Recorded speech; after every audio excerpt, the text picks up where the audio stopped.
पुरानी संस्कृति सभ्यता से लोगों को परिचय कराया जाए एवं मानव धर्म जैसे बौद्ध धर्म को का प्रचार प्रसार किया जाए। साथियों, इसी काम के लिए बाबा साहब ने अपना पूरा जीवन, अपने पूरे परिवार को मिट्टी में मिला दिया, अपने 4 बच्चों को मिट्टी में मिलाया। मानव धर्म और सबसे बड़ा धर्म, दुनिया का सबसे बड़ा धर्म, इसको कहते हैं बौद्ध धर्म। सत्तापूर्ण समाज की स्थापना के लिए आज से 1200 साल पहले यहां बौद्ध धर्म का बोलबाला था और आज बाबा साहब के तमाम याचना के बाद, अनुरोध के बाद आप लोग अपने घरों से निकलना पसंद नहीं करते।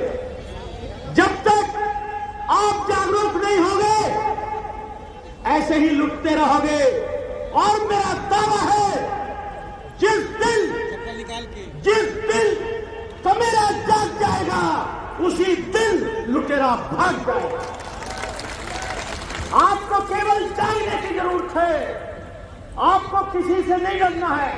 पहली बात मैं ये बता देना चाहता हूं कि परम आदरणीय सुमित रत्न जी ये इंसान नहीं है। आप लोग गलतफहमी है कि आदरणीय सुमित रत्न जी इंसान है। दोस्तों, ये इंसान नहीं है। यहाँ मंच पर बैठे हुए आज हम सभी लोग इलाहाबाद में प्रयागराज में विश्व बौद्ध सम्मेलन में उपस्थित हैं। आदरणीय भंते जी लगातार जो बौद्ध मत है दुनिया का सबसे वैज्ञानिक मत है और दुनिया के किसी भी धर्म में इस बात की गुंजाइश नहीं है कि आप अपने धर्म की उन बातों को जो अवैज्ञानिक है को ही मानना है। लेकिन अकेला बौद्ध धर्म है जो कहता है। अब मैं समझा कि आप सभी लोग हाथ क्यों नहीं उठा रहे, क्योंकि आप लोग सोच रहे हैं कि भंते जी के साथ इधर जो लोग बैठे हैं जाना है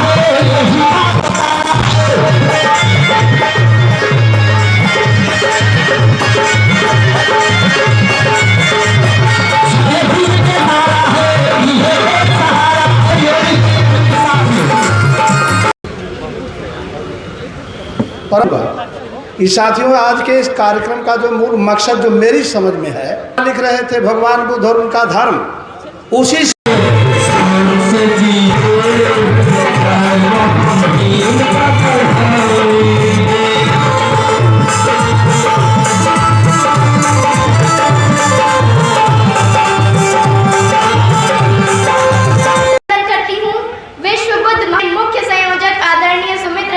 महोदय जी, हम सभी के चहेते लोकप्रिय माननीय इस कार्यक्रम के महत्वपूर्ण अंगदर्शकगण, आप सभी को मैं साक्षी बौद्ध प्रतापगढ़ असली राजा महाराजाओं का गढ़।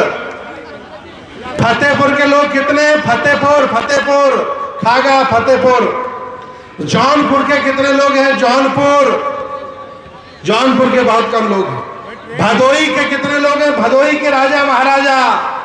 आदरणीय चेयरमैन साहब को मैं देख रहा हूं, इनकी टोपी, इनकी मूछे। आदरणीय अरुण मौर्य जी जिंदाबाद बैठे हैं। आप ये मत कहिए भंते जी पहचान नहीं रहे, सबको मैं देख रहा हूं। इसके बाद मिर्जापुर के कितने राजा महाराजा? मिर्जापुर हाथ उठाइए। मिर्जापुर काफी है। बनारस से कितने लोग आए? बनारस। आदरणीय भंते जी बनारस से आए, देखिए हाथ उठा दिया इन्होंने। चित्रकूट के कितने राजा महाराजा? चित्रकूट से हाथ उठाइए। अरे भंते जी काफी है, चित्रकूट से आए। इसके बाद बांदा से कितने लोग आए? बांदा। अच्छा, बांदा की देखिए खड़े हो गए बांदा से।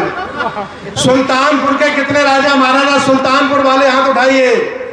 अरे हाथ काफी उठ रहे हैं। और सुल्तानपुर के लोगों को जिम्मेदारी दी मंच पे पानी पिलवाओ ठीक से। हाँ, सुल्तानपुर के राजा महाराजा हैं। निषाद, एक निषाद सब पर भारी है, सब है, काफी लोग हैं, बहुत लोग हैं।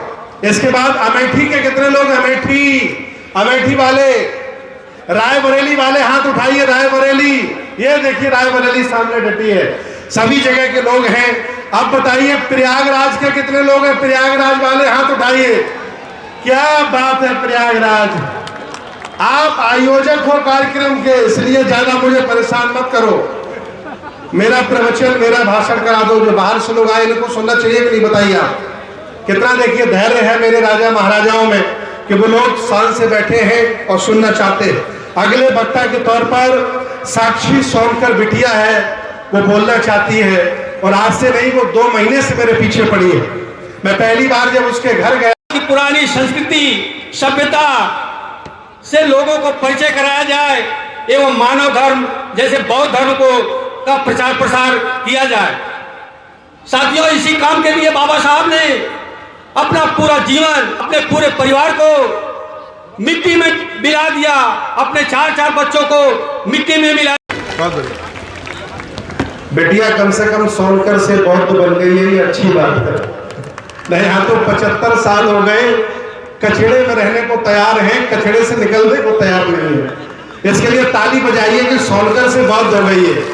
हमारे लोग तो अभी भी कचड़े में फंसे, निकलने को तैयार नहीं, मजे काट रहे। इकोनॉमिकली स्ट्रांग करेंगे और मैं आपको अपील करता हूं, आपको रिक्वेस्ट करता हूं कि आप भी हम लोग के साथ जुड़िए। हमको यूज कर रहे हैं तो वो आप कब तक उनको यूज करने देंगे? उसके बाद उनके देहावसान, उनके परिनिर्वाण के बाद वह समाप्त हो गया।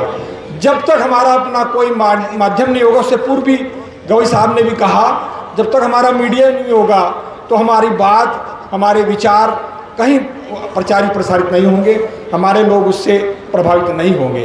बिना उसके हम कोई काम नहीं कर सकते। हमारी सामाजिक धार्मिक क्रांति वह अधूरी रह जाएगी। तो मैं जो जितने लोग परंपरागत तौर पे धर्म जो इतना दिमाग में घुस गया कि उसको खिलाफ सोच ही नहीं सकते हैं, ऐसे बहुत सारे जो परिवार थे जिसकी वजह से दादा लोगों तक पहुंच नहीं पाया और जातिवादी जुल्म जो है वो जातिवादी जुल्म की जड़ हो सकती है। उस कारण में जो है हम ये सच्चाई हमारे पूरे तरह मानता है, जो संविधान को मानने वाला है वो देश का सबसे बड़ा राष्ट्रभक्त है। जो संविधान का वायलेशन करता है, संविधान के विरुद्ध आचरण करता है, संविधान के खिलाफ निर्णय देता है, संविधान के खिलाफ देश को संचालित करने का काम करता है, वो देश का सबसे बड़ा राष्ट्रद्रोही है।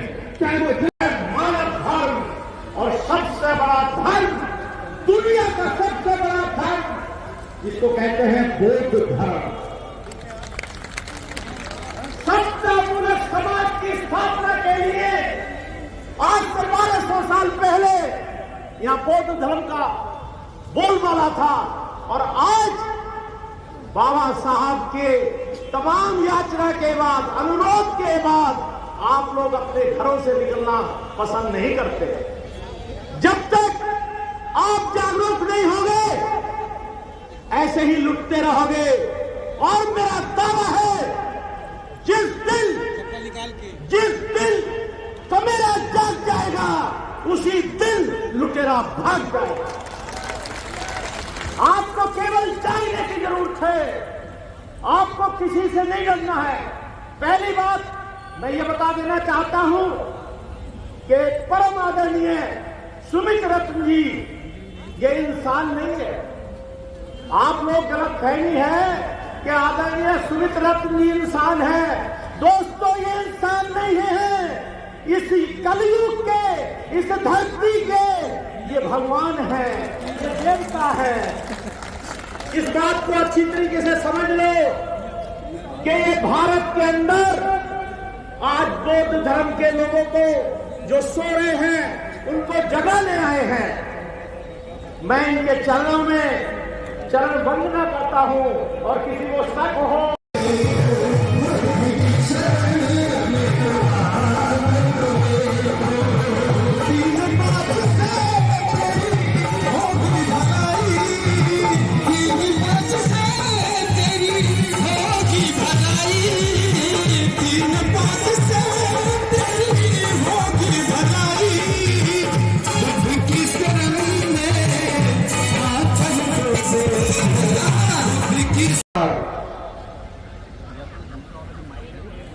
आधुनिक भारत के निर्माता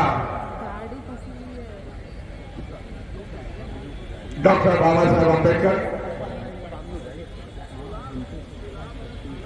महात्मा ज्योतिबा फुले, नहीं कार्यालय पे जाइए सर। सावित्रीबाई फुले, कोई दिक्कत बहुजनों के सभी महापुरुषों को विनम्र अभिवादन करता हूं। इस धम्मपीठ पर आसीन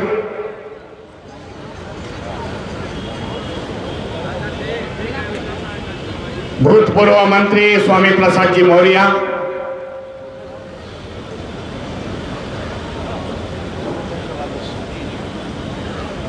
सभी मान्यवर,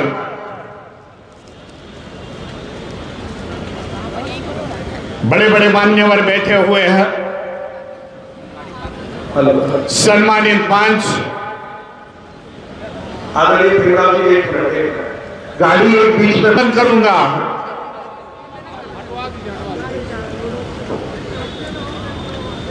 पूज्य महंते जी जिन्होंने इस धम्म सम्मेलन का आयोजन किया, मैं अभिनंदन करना चाहता हूं आप सभी का, और बता दिया हम 1% हो गए पर इस देश में राज कर सकते हैं। बनते जी आज सभी को जगाने का काम कर रहे हैं, इसके लिए अभिनंदन करना चाहता हूं, क्योंकि यह कारवा है जो बाबा साहब ने शुरुआत की इसकी, और इसी कारवे के साथ साथ हम लोग चले हैं। इसका सारा श्रेय हम बाबा साहब को देना चाहते हैं। बाबा साहब के साथ जिन्होंने महापुरुष आ गए, जिन्होंने समाज का उत्थान का काम किया, उनका भी स्मरण होना जरूरी है, मैं समझता हूं।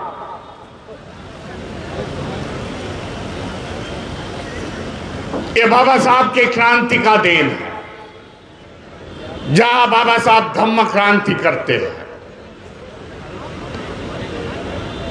जो क्रांति का सर्कल था बाबा साहब का, कि उनके जीवनी की आखिरी क्रांति थी, और क्रांति का सर्कल पूरा हो गया और आज धम्म चक्र बन रहा है और देश में राज कर रहा है। इसके लिए बाबा साहब के साथ साथ, विचारों के साथ साथ हमें चलना चाहिए। समाज की शुरुआत हुई थी 0 से, 0 से आज 68 बरस के बाद हम लोग आज शिखर तक पहुंच गए। ये बाबा साहब की देन है, जो बाबा साहब के विचारों के साथ चले। 1956 के साल बाबा साहब ने दिया हुआ बौद्ध धम्म भगवान गौतम बुद्ध के विचारों पे चले, आज देश में आगे निकल चले। जो नहीं आए बाबा साहब के क्रांति में, हमारे समाज के बांधव, उनको आज प्रयास है कि वो क्रांति में लेके आने का, इसके लिए ऐसे प्रोग्राम के आयोजन की रिजायत की है। हम किसी की आलोचना नहीं करते, हमारे पुरखों को किसी ने क्या किया उसकी हम लोग आलोचना नहीं करते। बाबा साहब ने देखिए 1956 के बाद किसी धर्म की आलोचना नहीं की, हमारे को बौद्ध धर्म की अच्छाई लोगों को सामने बतानी है।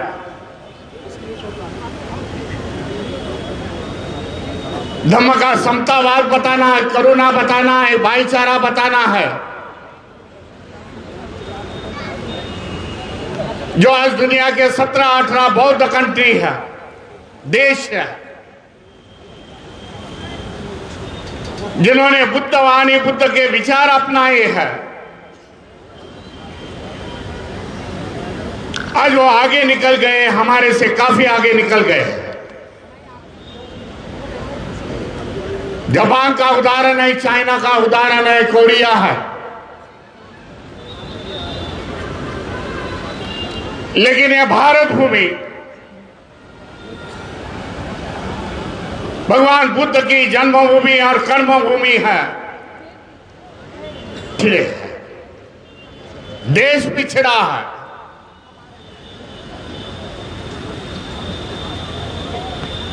विषमता की संस्कृति में आज हम लोग हैं। ऊंच नीच की भाषा है। उन देशों ने समता अपनाई, इसके लिए आगे गए। समता है, इसके लिए अमन है, शांति है।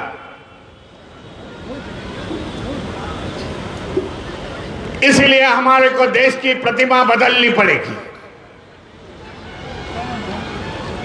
विषमतावादी संस्कृति में हमें समतावादी संस्कृति लानी पड़ेगी और इसके लिए देश में बौद्ध धर्म का प्रचार और प्रसार होना जरूरी मैं समझता हूं। बौद्ध धर्म का महान इतिहास है इस देश का। हमें जान के लेना पड़ेगा बौद्ध धर्म का इतिहास क्या है। हमें दूसरों को बताना पड़ेगा कि 1200 साल यहां बौद्ध राजों ने राज्य किया है। यहां की व्यवस्था, यहां के इतिहासकार कभी बताएंगे नहीं, लेकिन 1200 साल यहां बौद्ध राज्यों ने राज्य किया है। वो देश का सुवर्ण समय था, सुवर्ण काल था। 19 बौद्ध यूनिवर्सिटीज देश में थी। तक्षशिला थी, नालंदा थी, सांची थी, वैभवी थी। ऐसी 19 यूनिवर्सिटीज देश में थी। दुनिया भर से पढ़ने के लिए लोग आते थे। जब पूरे दुनिया में शिक्षण का अंधकार था तब देश आगे था। यह हमारा इतिहास है। आज भी हमारे पुरखों ने जो निर्मित की है इस देश में, जो नेशनल हेरिटेज है, इंटरनेशनल हेरिटेज है। हमारे चैत्य है, गुफा है, स्तूपे है, पूरे दुनिया में नहीं देखेंगे लेकिन भारत में आपने को देखने को मिलेंगे। आज कई लोगों का उस पर कब्जा है। भारतीय बौद्ध महासभा उस पर काम कर रही है।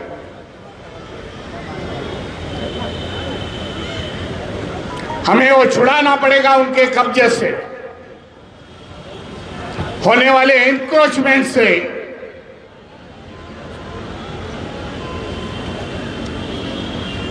बिहार का हमें महाबोधि विहार हमें को चुका करनी पड़ेगी,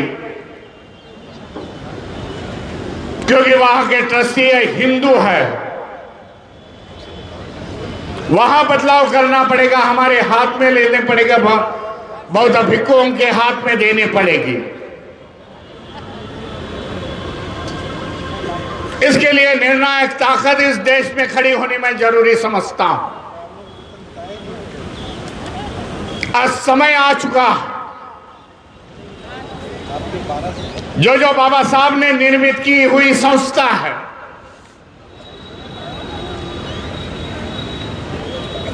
बुद्धिस्ट सोसाइटी ऑफ इंडिया, समता सैनिक दल है, राजनीति की पार्टी है, उनको आगे लेके जाना हमारी जवाबदारी है मैं समझता हूं। कई संगठन इस पर काम कर रहे हैं, मैं उनका भी अभिनंदन करना चाहता हूं, बधाई देना चाहता हूं। लेकिन एक बैनर के नीचे आना जरूरी मैं समझता हूं, तो हमारी ताकत दिखेगी।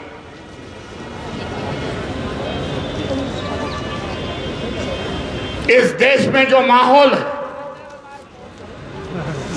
थोड़ा सा समय मांग के लेता हूं मनते जी से।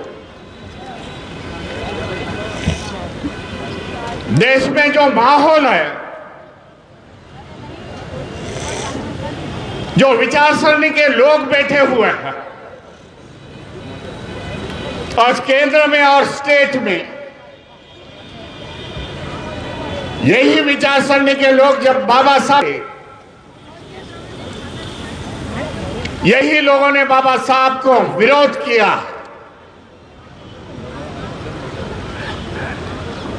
बाबा साहब के क्रांति को दबाने की कोशिश यही लोगों ने की है।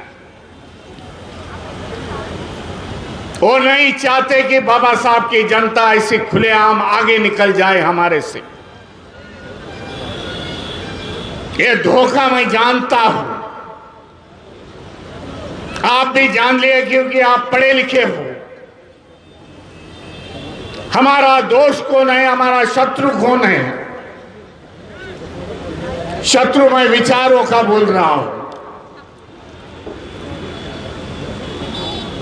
ये पहचानना बहुत काफी जरूरत है आज के दिन में, जब बाबा साहब की एक क्रांति दबाएंगे तो आपके फिर से दूसरे बाबा साहब नहीं निर्माण होंगे आपको आगे लेके जाने के लिए। इसके लिए बाबा साहब ने उस जमाने में कहा था, मेरा एक क्रांति का रथ आगे लेके जाना, लेकिन पीछे मत लाना, उसको है वही जगह रख दो। ये बाबा साहब के बोल आगे की सोचते थे। आज वो समय आ चुका है, बाबा क्रांति हुई, बाबा साहब ने क्रांति की और क्रांति को दबाने की आज देश में कोशिश हो रही है। इसके लिए बाबा साहब ने उस जमाने में एक बुक लिखी है।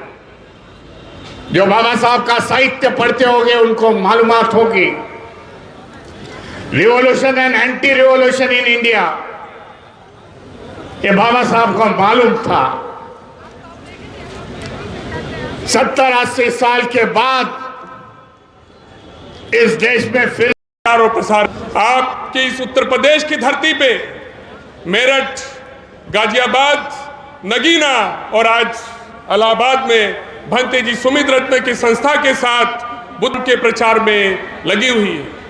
मैं जानकारी ये आपको देना चाहता हूँ कि भांते जी जो सुंदर कार्य कर रहे हैं, बाबा साहब के भारत को बौद्धमय बनाने के सपनों को साकार करने में बाबा साहब का खून, डॉक्टर भीमराव यशवंतराव अंबेडकर और उनकी संस्था बुद्धिस्ट सोसाइटी ऑफ इंडिया पूरी ताकत के साथ उनके साथ में खड़ी है। इसी कड़ी में हमारे कमिश्नर साहब ने कहा था कि एक वैनिटी वैन जो संविधान रथ चला है, वो संविधान रथ हमारी बुद्धिस्ट सोसाइटी का भी कंट्रीब्यूशन था। ये मैं आपको बताना चाहता हूँ कि बाबा साहब की Buddhist society of India Bharat को बौद्धमय कराने के लिए तन मन धन से लगी हुई है। ये काफी कम लोगों को जानकारी है। उसी तरह हर राज्य में जहां हमारी शाखा है, 26 राज्यों में श्रामणेर शिविर का आयोजन भारतीय बुद्धिस्ट सोसाइटी ऑफ इंडिया के माध्यम से किया जाता है। हर महीने, हर समय, पूरे साल भर ये जानकारी मैं अभी लोगों को देना चाहता हूं। संस्था की 24 प्रकार के शिविर लगते हैं, जिसमें उद्योग के शिविर से लेके कई शिविर, 24 प्रकार के बाल संस्कार शिविर, महिला संस्कार शिविर, इस तरह के 24 प्रकार के शिविर दी बुद्धिस्ट सोसाइटी ऑफ इंडिया पूरे भारत में कंडक्ट करती है। मैं आप सबको आह्वान करूंगा कि इलाहाबाद वो जब भी सामने शिविर कंडक्ट करे, आप बड़ी संख्या में उसमें शामिल हो। बाकी अन्य जिलों से आए होंगे उनको भी मैं कहूंगा कि हमारी बुद्धिस्ट सोसाइटी के पदाधिकारी से संपर्क करें। मैं कहना चाहता हूं, हमारा कारवा है बिहार। मेरा मैं बहुत लोगों को जोड़ता हूं, जैसे घंटसाल साहब अभी आए, तो मेरे निवेदन का, मेरे आदेश का भी पालन आप करें कि कम समय में ज्यादा बात हो जाए। आदरणीय केसी भारती जी आए और पगड़ी पहनकर, मूछें पहनाकर लगे कि हाँ कोई शासक राजा महाराजा अपनी बात कर रहा है। जनता के बीच आदरणीय भारती काफी लोग आए हुए हैं। मंच पे आसीन सभी हमारे बौद्ध भिक्षु, आदरणीय हमारे जितने भी हैं सामने बैठे हुए हैं, सब एक लोग यहाँ पर जिस तरह सवेरे से बैठे हैं, मैं देख रहा हूँ कि कोई उठने वाला नहीं है। ये हम लोगों के लिए गर्व की बात है। बहुत ही अच्छा लगा। और इस कारवां को कहीं भी हम रुकने ना दें, ये हम लोगों को ध्यान में रखना चाहिए। चाहे जैसे भी हो, इस कारवां को आगे बढ़ने के लिए 1 रुपया चाहे दें, कुछ भी हमें देना पड़े, हम लोगों को देना चाहिए। ये हम लोगों का कर्तव्य है। बस इतना कहते हुए, क्योंकि हमारे मुख्य अतिथि हमारे आदरणीय सांसद महोदय जी बैठे हुए हैं, उनको भी समय देना है, तो मैं अपना पूरा समय उन्हें देते हुए अपनी बात को समाप्त करता हूँ। बहुत बहुत धन्यवाद। जय हिंद, जय भारत, जय संविधान, जय भीम, जय। कर लिया, मरा समझ के खुद दफनाने जा रहे थे, दरअसल पकड़े गए। वो निकले भाजपा के पदाधिकारी लोग। आप भी जेल में। अभी 10 दिन पहले 14 साल के दलित समाज के लड़के को गलासे से काट करके मार डाला। परसों एक दलित परिवार की जमीन जबरदस्ती हड़पने के लिए इतना बुरी तरीके से